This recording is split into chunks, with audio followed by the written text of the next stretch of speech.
We're gonna work on it. I'm gonna work on I'm gonna find the link. Man, my head looks bushy. Hey, we are live. All right, so this is a new endeavor. I have never done this before on the YouTube live. Practice. We've done the Twitter live before. I would like to point out that before we react to Chris Kleiman's press conference from earlier today, check out this sweet coat that I have that everyone's jealous of. Everybody was hating on me for this damn coat that I have today. There was a good amount of hate for it. He's not exaggerating. I'm going to look at the camera better in a second. I'm doing a bad job. I'm going to tweet out the link to everybody here and everything. So, Kurtz, you keep talking about stuff. I'll come in. I'll come in and try to be entertaining in a second. So this coat, I really love fall weather, and I'm trying to will fall weather here. And when I woke up this morning, I got up at like 5:30 in the morning to work out, and I asked Alexa what the weather was, and Alexa told me it was like 40 degrees.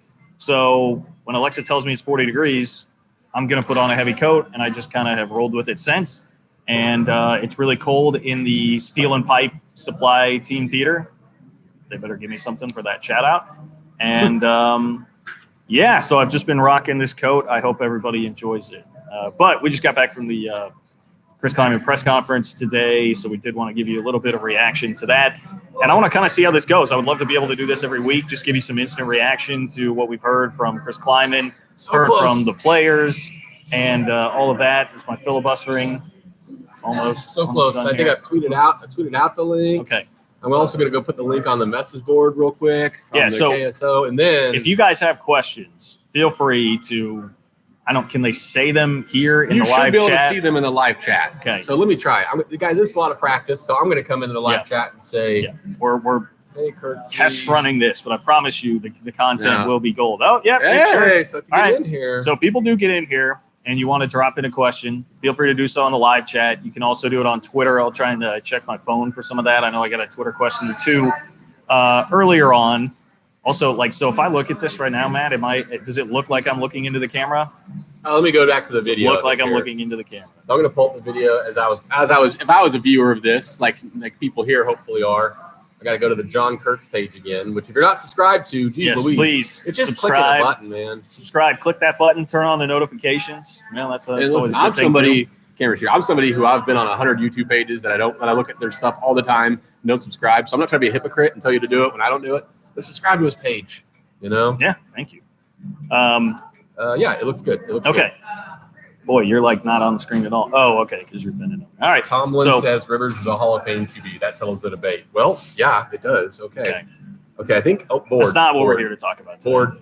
What we're here to talk about is Chris Kleiman's press conference, which, as always, if you want to see a good instant recap of it, KSO is definitely the place for that with the rapid reaction to the press conference. But okay, I don't know. It seems like everybody's doing a fairly good job of staying positive right now. In fact, I think there was a little bit of extra attention even from some of the coaches to make sure today that everything was positive with the players that were in there. We had some of the younger players like Josh Youngblood and Joe Urban in there.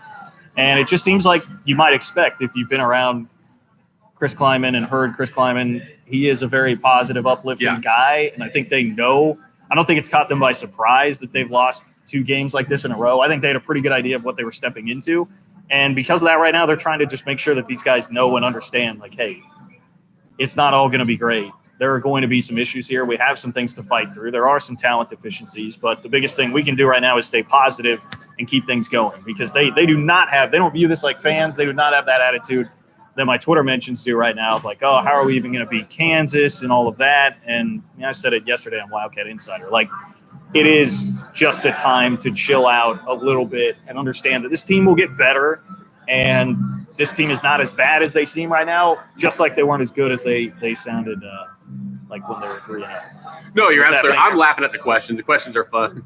They're really a good time. We'll get to those, I'm sure. At least some of them at some point. I see. But I'm totally with Kurtz. And look, we're not. The point of this, at least for me, is not to come down on fans and say don't get mad on Twitter. I think that happens a little too much. If I'm being real sometimes. But that's sports, man. You know. So I'm not trying to come down on you and say you can't be that mad. But just because K-State's not showing that anger publicly to Kurtz, or to me in these press conferences, doesn't mean when they close the doors after they lose to Baylor, they're not cussing up a storm and yelling at each other. I'm sure they are. I know there's plenty of anger in that room, but but the point he's making is one I agree with, and what Chris Kleiman was making today is that's actually more important for them to keep their guys, like you said, positive and calm and believing, because it's pretty easy to run to that side where you don't believe in yourself anymore. You're embarrassed. You don't feel good about your team. You don't feel good about yourself. And that affects your play a lot more, than the flip side, which is being too positive and too confident. So you can err on both sides. You can go too far to either extreme, like anything in life. But I think K-State's doing the right thing by making sure they're staying closer to the we believe, we're still okay side than the you guys are terrible, fix everything side. Because as a fan, that's what you say to make it work. And I actually get that. I do it to the teams I'm a fan of.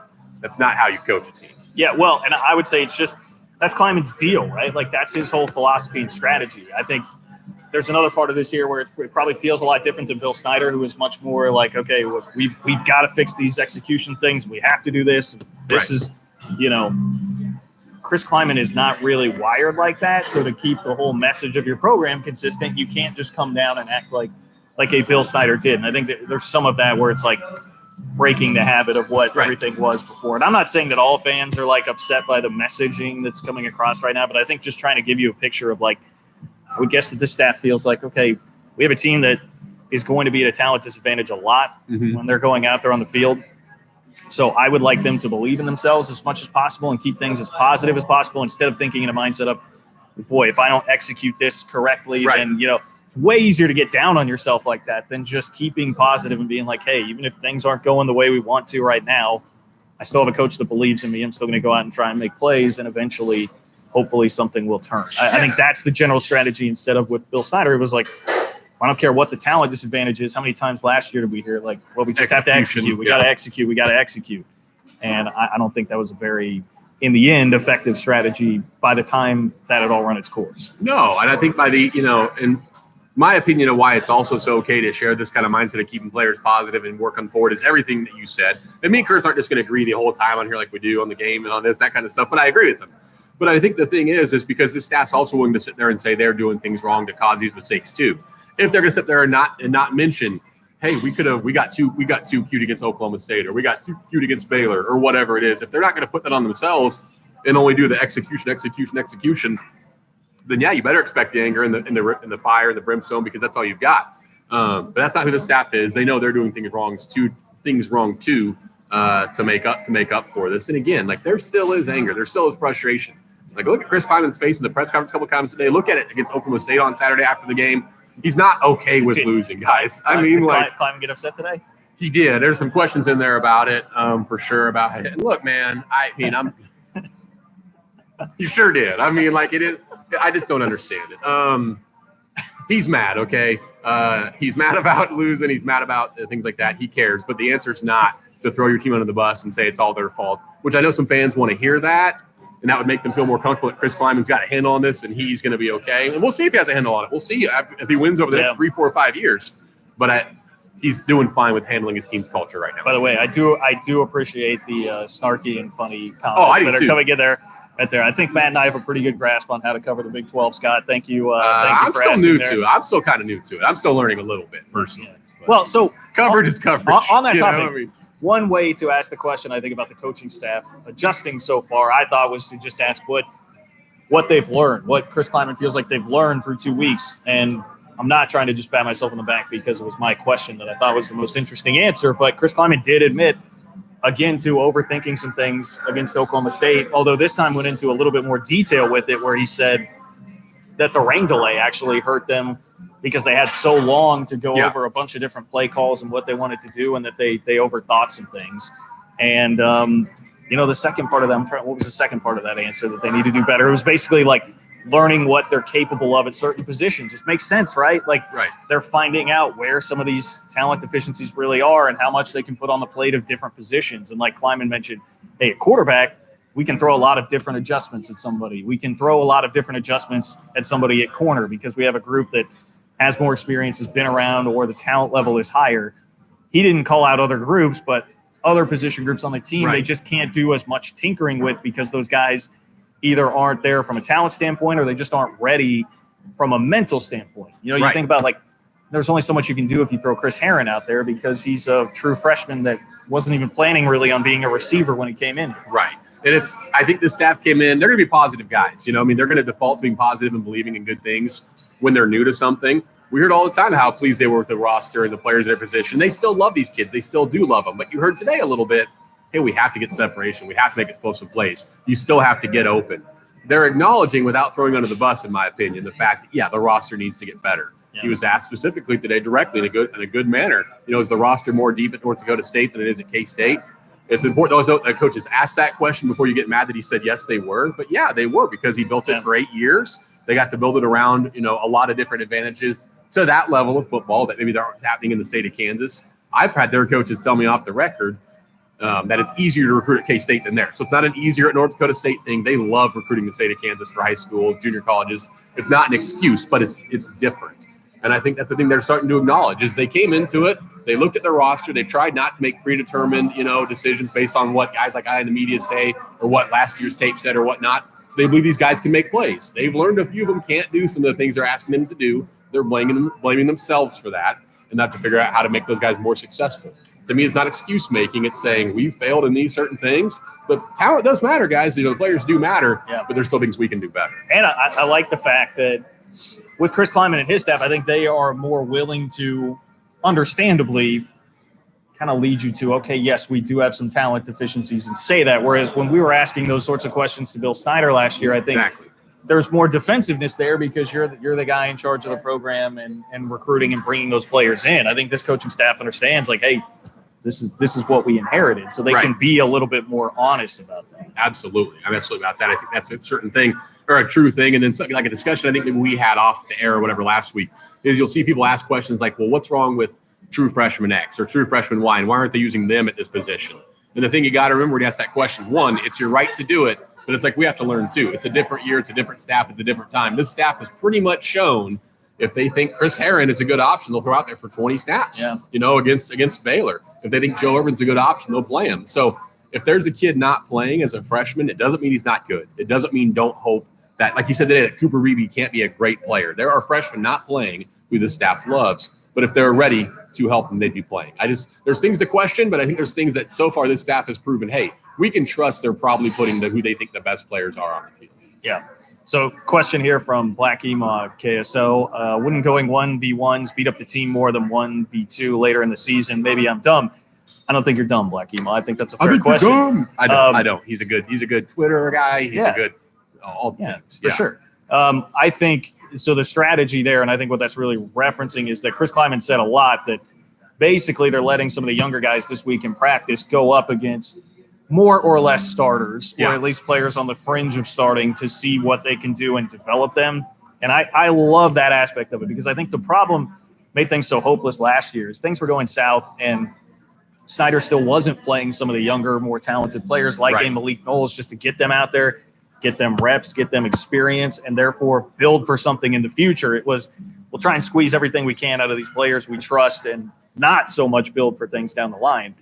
You're going to take some lumps in different areas if you throw Chris Herron and Josh Youngblood and Joe Irvin out there a ton, but it's going to get you better. And I don't even think that has to be next year. I think that can be middle of this season. By the end of this season, you'll be better for it because you decided to just bite the bullet and give some reps to the guys that do have more talent and athletic ability. Exactly. And just to address it from a different perspective, I think you're right. Yeah, if they go 1-versus-1 late in the year, like you talked about weeks 9, 10, 11, I think he said, they're going to do it this week too, like Kurtz was saying. And then later in the year too, I think general thinking would say you probably will get a little more dinged up late in the year playing 1s-versus-1s. But the two thoughts I have on that is one, that's why they're only doing it during off weeks. And then when they think they've gotten to the close to the end of the season, they know it, they can risk, And then two, you gotta make a decision, right? Like everything in life, it's oftentimes two things can't both work, right? So we want them, and I'm not talking just to you, Andre is his name. You've seen him, but I'm saying, like, so what do we want them to do? Do we want them to get better or do we want them to stay healthy? You want both, right? I mean, we all want both.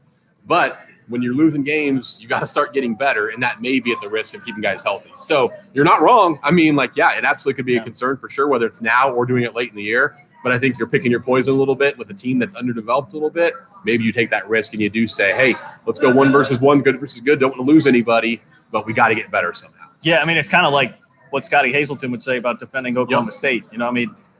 You got to take your chances somewhere. You got to do one thing, and then something else might burn you, but you just kind of have to go because this is, again, roster limitations. They don't have a lot of options at this point, and they drastically need some better talent. And, I think it's really across the board. I will say one thing coming out of the game that I find interesting is that it really does look like the offensive line has been struggling the last couple of weeks. And we put so much of the blame, right? If we're talking about lack of talent and all of that, it goes straight to the position players, the skill position players. And right now, man, I mean, I think the offensive line is debatably just as big of a problem, at least has been the last 2 weeks in Big 12 play. And some of that is maybe not even sheer talent, but guys trying to adjust to like these are players like a Josh Revis that was recruited to block a different way. It's a different sort of blocking scheme and different things that they are doing right now under Connor Riley and Chris Kleiman, and you can see some growing things. I think you can. I personally thought 2 weeks ago against Oklahoma State, I didn't think the line was that bad. You know,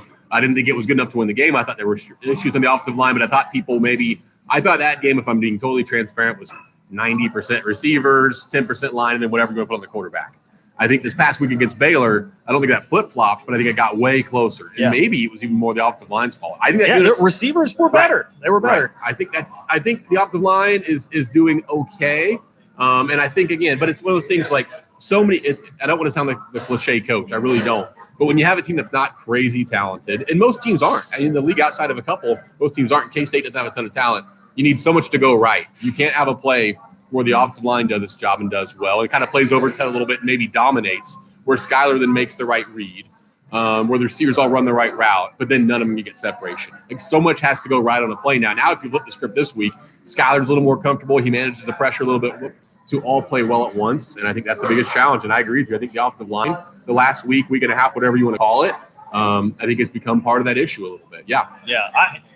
I would say, so here's a question I want to pose to you, because Skyler obviously is a guy that becomes an easy scapegoat, I think, for a lot of people, just because he's the quarterback. And like, I understand that's a thing that happens. The quarterback is going to be more of a lightning rod there.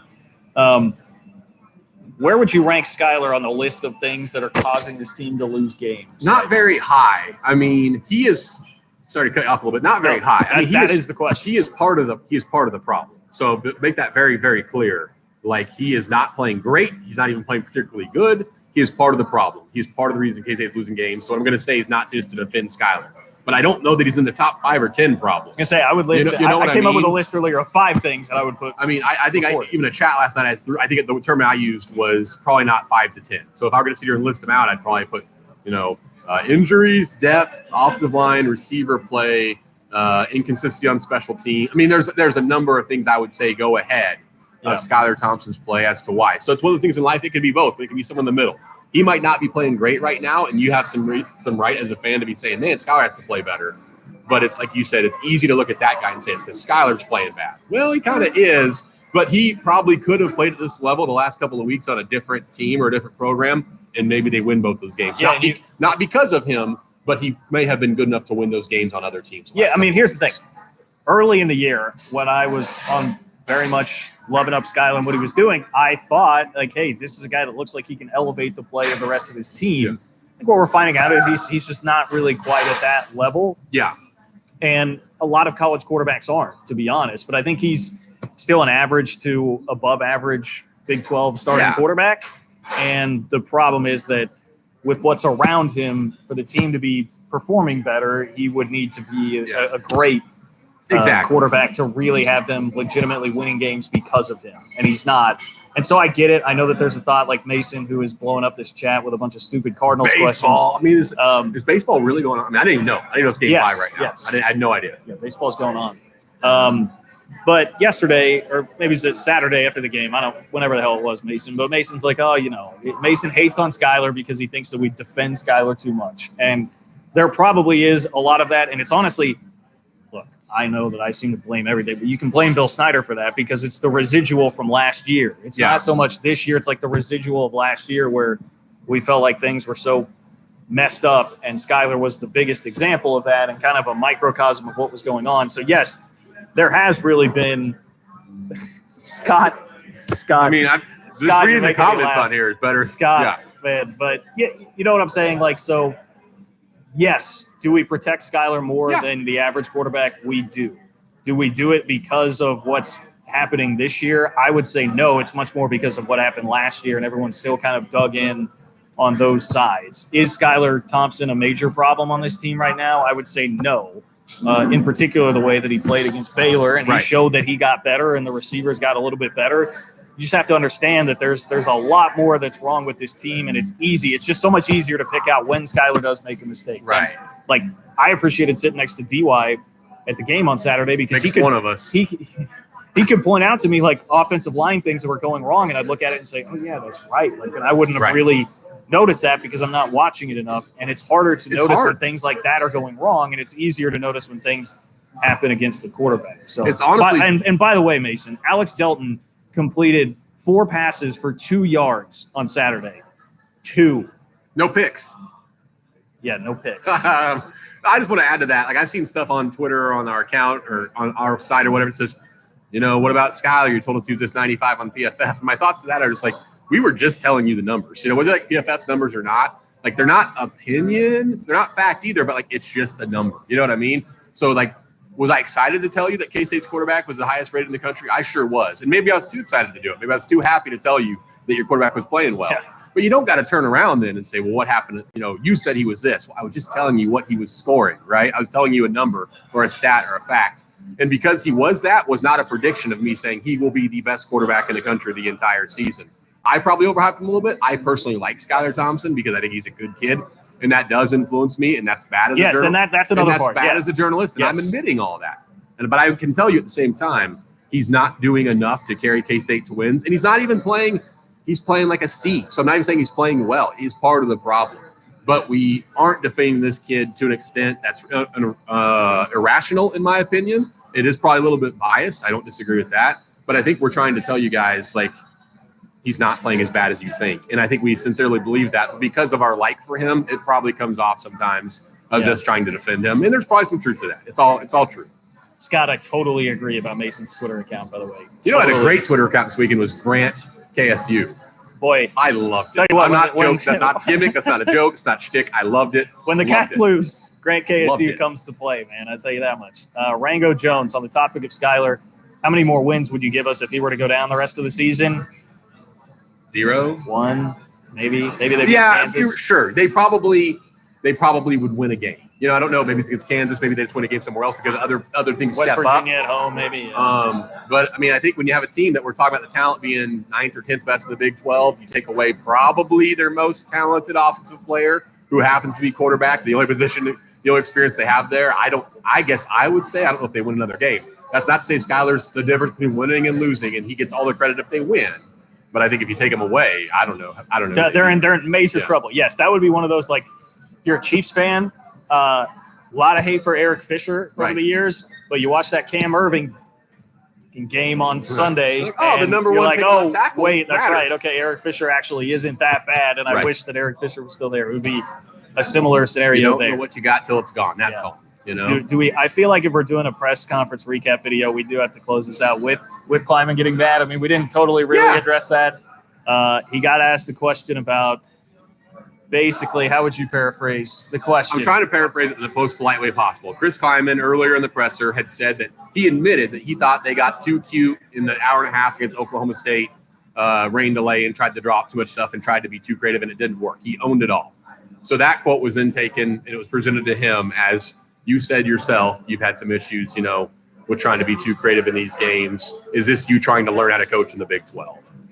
That was he did not like that. I mean, like, Chris Kleiman's a dude that he handles himself so well in press conferences. And I will say, I give him a lot of credit for being able to, like, set the tone that way and, like, keep the tone pretty positive. And even when things are going bad, like, he just has a way of answering things while owning some of it. And then at the same time, like, hey, we still have a good team. We have good guys. Like, things are moving in the right direction.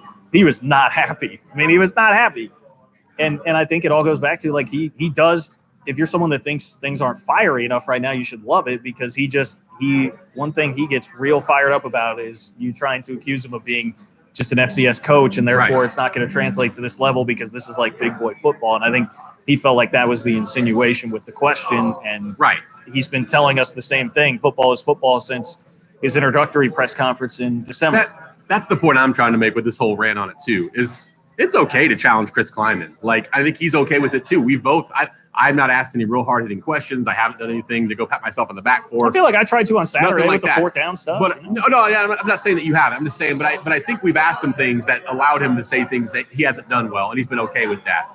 The problem is you've just got to listen. When a coach tells you I bet 100 times since he's been hired, football is football. You can't frame a question to him saying, is this you learning to coach at a different level?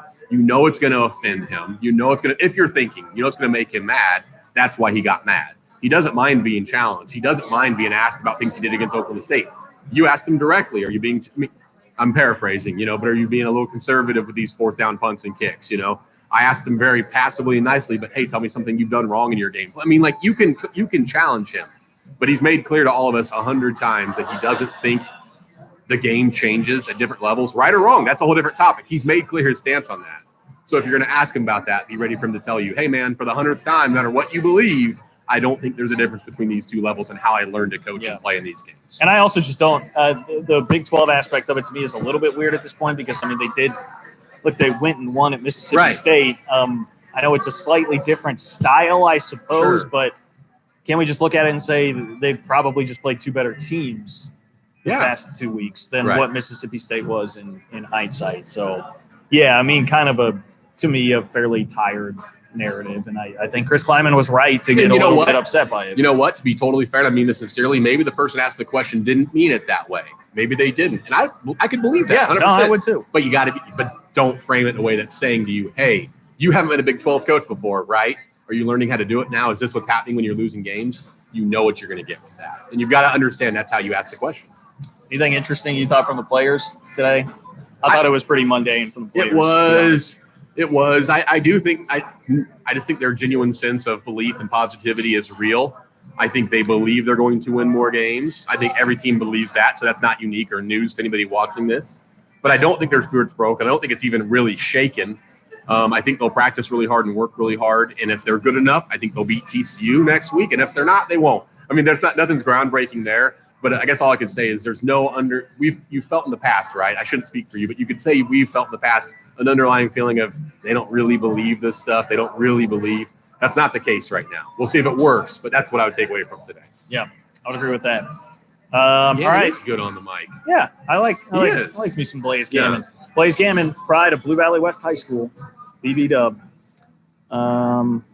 At what point does the fire lead him to make staff changes? Yeah, I mean, hey, I appreciate the question, Eli, but I think it's just way, way, way too early for that. I mean, it's just they don't – I know Courtney Messingham is, I'm sure, what a lot of fans, would be upset about. But I don't know that it's been perfect. But again, he does not have a whole lot to work with. There's not the ball of clay that he is trying to mold right now is not a great one.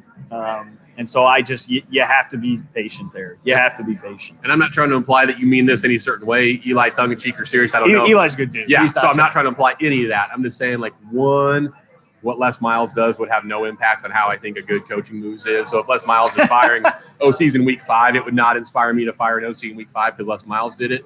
And then 2, the other thing I'll say, and you probably get this too, but if you're firing an OC in week 5, you made a terrible hire because you picked that guy. You thought he was the right fit. You knew the pieces you had or didn't have and that you were going to, in theory, build with that OC. And if you're firing your OC, your GC, anybody 5 weeks in, that's a worse sign than you have, in my opinion, just my opinion, than you not having the fire to fire somebody. It's the fact, oh my gosh, you made that bad of a hire that by week 5 in season 1, you're firing that guy. So I think if he does fire somebody, I think that's a worse sign than you being happy that he can show fire and do it, in my opinion.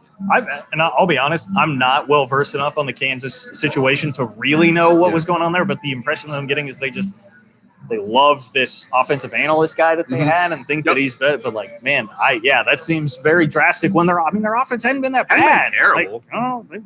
They've got some playmakers I'd like to have. Right. And, Khalil Herbert's gone. But he was one. That's true. But still, they had him. I mean, they were winning games with Khalil Herbert running for 300 yards against Boston College.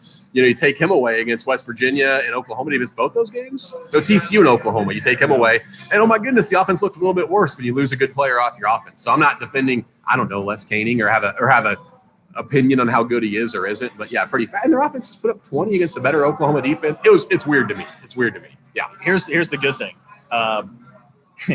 You did get the storyline in the West Virginia game on the TV broadcast of Les Koenig and Vic Koenig. being together, and the fact that they're like third cousins or something, but they pronounce their name differently. So Yeah. they got that feature story in before he got canned. Well, good, so. because I've been confused about the two of them for the whole time, to the point I've been afraid to say the first name. Even what if it's the wrong Koenig and I don't know and I'm wrong, or it's Koenig or Koenig and whatever. So I'm happy he's gone, because I was going to mess it up pretty soon. I think we're gonna wrap this thing up. It's good. Next time's gonna be better. Yeah. You If know? you did have Mess and Hayes, what would you ask them? I mean, you know, I would try. I don't know. They're fine. Like, it's not. None of these are like. I mean, we had the same thing last week where Messingham's offense was not very good, and I mean, I thought he's very matter of fact. I think he understands the issues. He certainly owned up to some of that stuff. I don't know that there's anything like crazy. I don't have any like crazy gotcha kind of question. That's the thing. Is it? And from Black Emo, it's a perfectly good question, and it's something we have to think about, because we would have had him typically, in 2 days and done it. But I'm with Kurtz. Like, there's nothing real creative to ask. I mean, what we both try to get to is I try to find some specifics that maybe we're not going to find otherwise. Hey, what's something that worked for you this week, or a specific part of the scheme that you put in that you liked? Hey, what's something you got exposed on you didn't expect to get exposed on? Probably those kind of questions, because that is interesting to me to see their thinking on that. But I think sometimes people think, not you, but these questions we can ask them that are going to withdraw like some really interesting information.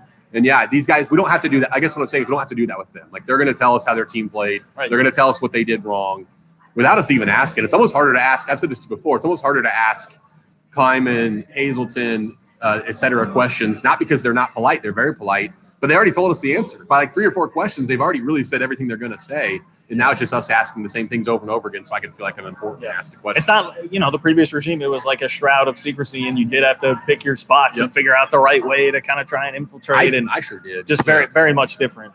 Very much different in a good way. In a good way here. All right, that's going to wrap it up. I hope you guys enjoyed this. I hope this wasn't like terrible. We've had fun hanging out here. Shout out to I don't want to get the name wrong. Is it Bluestem Grill? Bluestem Grill. I mean, we're at the foundation, in the foundation part. building. I think it is called the Bluestem Grill. Very lovely it's really place. Good. Very lovely and place. Eli, I read your thing. That makes total sense. I mean, about the loyal to a fault, that makes total sense. My short answer to that, I'm gonna let Kurtz cut it off, is it's 5 games. We just don't. We just don't know. It's too. It is. It's too early to know. It'll be interesting. I think I'll say this, Eli. It would be hard to be as loyal as Bill Snyder was to assistants. That's pretty abnormal, I think, especially in today's day and age in college football. But I appreciate the question. That's a very good question. Yep. We'll see you later, guys. Where's Flandau? There he is. Actually,